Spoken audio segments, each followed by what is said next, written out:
Good afternoon. Thanks for tuning in to Dear Sybersue. I'm Susan McCord. Today's topic is reconsidering your dating checklist priorities. Is your dating checklist helping you or is it holding you back? How long have you had this priority list out there? And this is something that you really adhere to and you pay close attention to it, wanting all these boxes checked off. Sometimes when we make up our lists, even if it's just a mental list in our head, we have ideals about what we're looking for, what's important to us.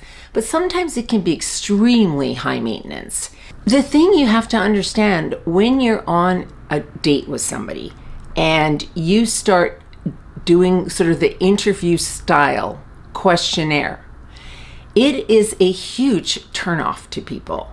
They can see what you're doing. Ask one or two things that are really important to you, but for the most part, just talk lightly with somebody. Don't put so much pressure on the date by having to have all your needs met immediately.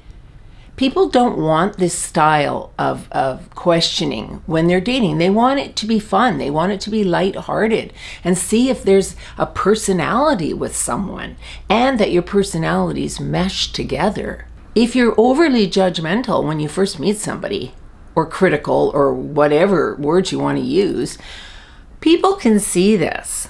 I mean, this is what everyone's looking for when they're meeting someone new. Is there a compatibility?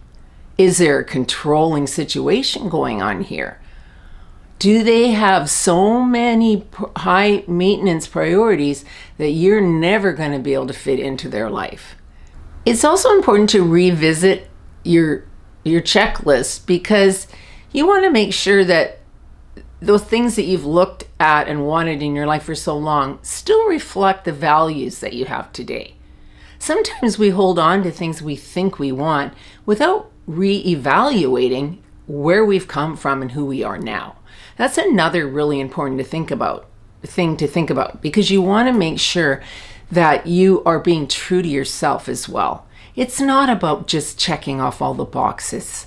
You have to have fun with somebody. There's always going to be things that you're going to learn about yourself and learn about somebody you're with. Even if you're in a relationship for 10 years, 15 years, you're still learning about each other. So don't go into a relationship early wanting to know every single thing about someone because it'll be never ending. That's what's great about evolving in life is we change a little bit over the years. We're not the same person we were 20 years ago.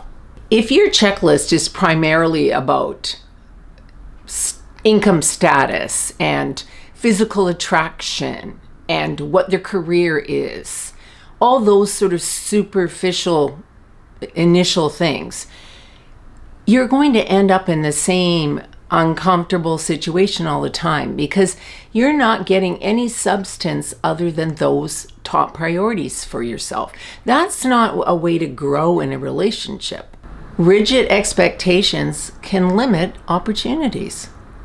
You're throwing something away before you even give this person a chance because they haven't met your priority checklist, and so you're already talking yourself out of getting to know them and being around them. I've heard from both sexes about this situation.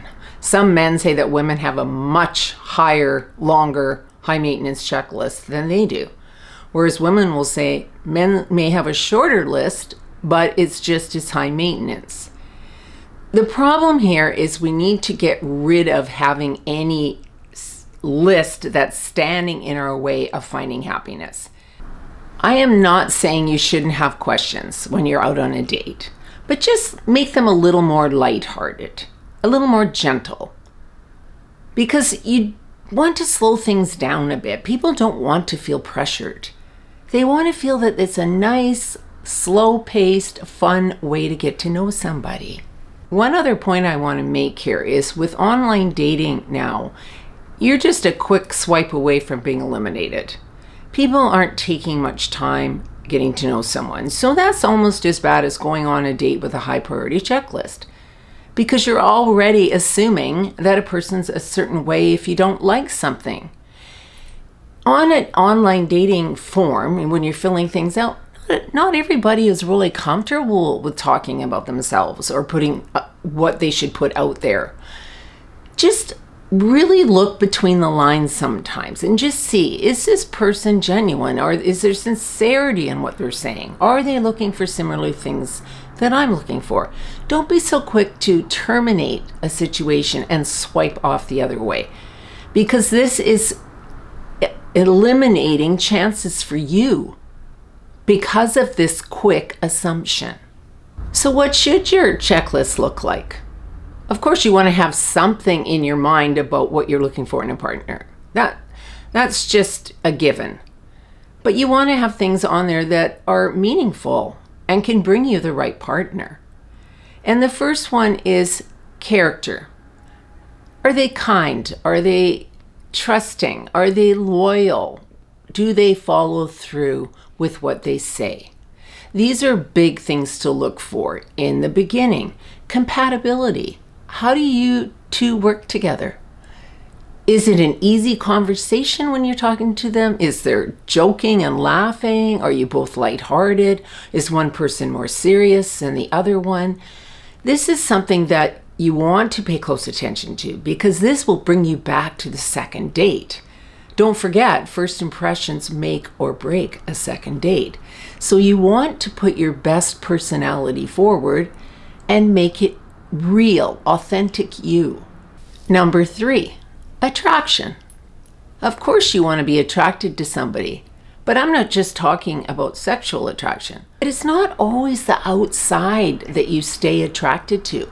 Sometimes it's humor, sometimes it's their intelligence and how they communicate, how mature they are. Don't prioritize sexual attraction. Of course you want it to be there. Who doesn't want it to be there? But don't make that the priority with every single person you date, because you will be letting a lot of really good people go, because not everybody shows who they are sexually right away. Number 4, communication styles.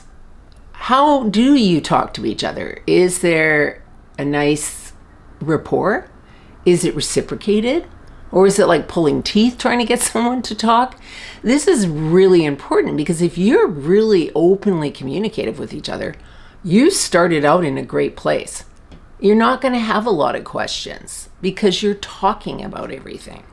Relationship goals is also a very important thing to discuss, but you don't want to talk about that in the first few dates. That's just way too intense.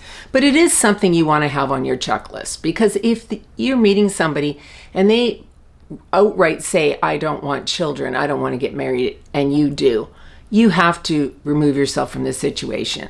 Don't try and change anybody into being the person you want them to be, because it's not going to happen. And then you're going to spend a lot of time with the wrong person. So once you've had a few dates with them, you can sort of find out what they're looking for. And if you're online dating, it might even say in their profile what's important to them. Don't date somebody that says they don't want children if you do. It's really that simple. Look in the mirror and see who you truly are. How do people perceive you? Sometimes we want something in a person, but we're not even looking at ourselves and how we come across. And this is very important, because you may not even realize that you're coming across as a little assertive or a little high maintenance. And it's always good to know this about who you are, because it will stop your dating life from becoming disastrous if you're repeating pattern after pattern. It's always good to reevaluate and look at who you are. Who have you become? Who are you now from your first dating experiences? In closing, do not go on a date with high expectations, looking for deal breaker scenarios so that you can go on to the next person. And please watch your dismissive attitude, because that comes across really fast. Understand that everybody is worth your time, even if it's just for a short date, a few texts. Understand why they came in for that time period and why they're not there now. But don't walk away with a judgmental attitude every single time you go on a date.